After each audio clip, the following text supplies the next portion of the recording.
Bonjour les amis, donc petite pâtée en ce mois de juillet, fin juillet. Donc ça sera à base de morbide. Alors j'utilise cette petite dosette des produits que je vous ai dit, ne jetez jamais ces dosettes là, elles vont vous servir. Donc moi je m'en sers pour plusieurs choses. Donc là je mets 4 doses de morbide. Voilà. Ensuite je vais mettre 4 doses, donc là j'utilise l'eau minérale. Donc en l'occurrence aujourd'hui c'est Evian. Et ça peut être n'importe quelle autre eau minérale du magasin. Donc 2.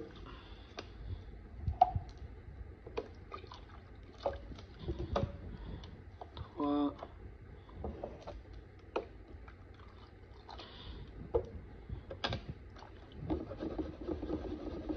4. Voilà, donc moi je mets 4 doses d'eau pour 4 doses de morbide les amis. Il y en a qui mettent le double. De toute façon, quand vous achetez la morbide, c'est écrit, il faut mettre en fait le double. Moi, je fais pas le double parce que le double, ça fait des morbides trop ramollis et trop chargés en humidité. Parce que moi, je vais la mélanger avec la pâtée industrielle. Je mettrai du colorant parce que le colorant, il va tourner si c'est dans un environnement très humide les amis. N'oubliez pas, il fait très chaud en ce moment, donc cette pâtée là, il faut la laisser 2 heures, 3 heures grand maximum et la changer si c'est nécessaire. Sinon, une petite dose comme ça, là j'ai combien d'oiseaux? Je dois avoir 60 oiseaux. Donc 30 chardonnerets et 30 canaris, c'est plus que suffisant parce que je rajouterai de la pâte industrielle, un petit peu de colorant pour les chardonnerets tête blanche et porteurs de tête blanche. Comme ça, on renforcera la fixation de la contact gentile les amis. Donc voilà, après 2 heures les amis, vous voyez, elle est un peu collante, pas du tout pâteuse. Donc, sur laquelle je mettrai de la pâtée industrielle.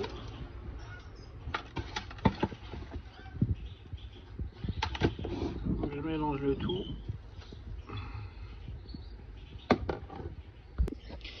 Donc ensuite les amis, les gamelles, il faut bien les laver avant. Il faut surtout bien les sécher, il ne faut pas mettre de la pâtée sur un support qui est humide. En fait, il s'agit des dessous de pots de fleurs les amis. Donc ça coûte même pas 90 centimes ou 1 euro je pense.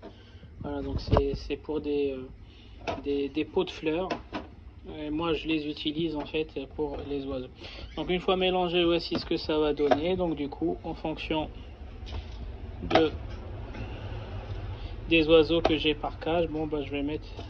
Donc encore une fois, ça sert à rien de mettre trop de pâtée qui va tourner dans la cage des oiseaux les amis.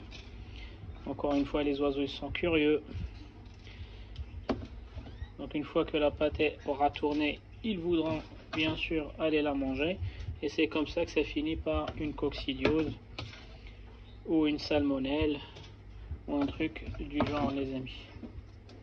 Donc c'est pour ça, moi ce que je fais, peut-être accrocher ça ici. Voilà, donc ce que je fais, c'est que je leur laisse 3 heures et puis je leur enlève. Et je leur mets pas beaucoup. Vaut mieux en fait en mettre pas assez. Vaut mieux mettre pas assez plutôt que mettre beaucoup et que les oiseaux. Donc pour les canaris, j'en ai beaucoup. Donc voilà les amis. Donc j'avais fait tomber une gamelle. C'est pas grave, je l'ai mise à la poubelle.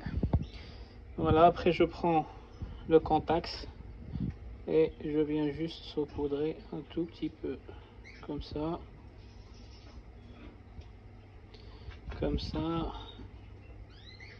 vous voyez, avec la même dosette je fais toutes les gamelles, j'en ai 5.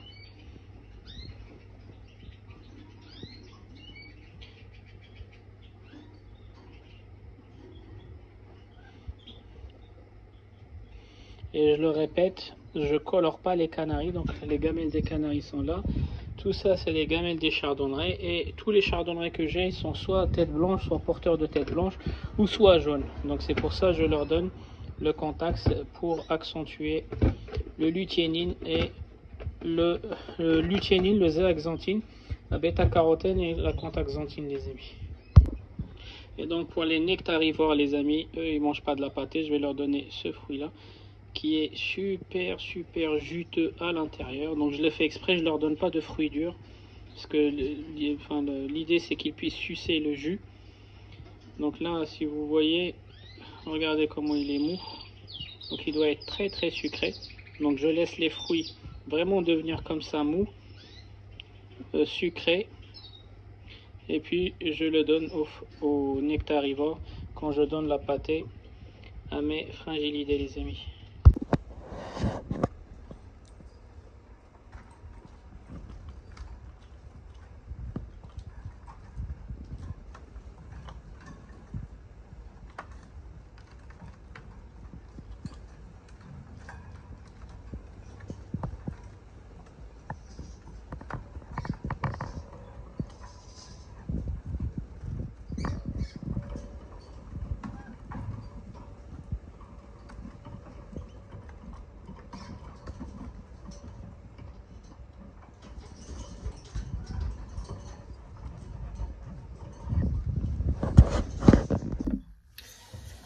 Pour vous montrer, les amis, la coloration à mi-chemin, vous voyez là c'est un porteur de FAO, un porteur de tête blanche, vous voyez le rouge, vous voyez comment il m'a pincé là, il m'a fait tellement mal.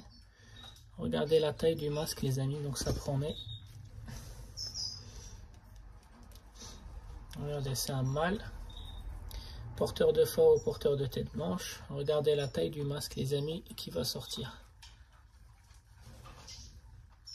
Regardez. Voilà, donc imaginez cette taille là. Donc pour l'instant le masque il est bien tracé. Par contre il n'a pas encore sorti toutes les plumes. Voilà, donc si on regarde aussi son abdomen,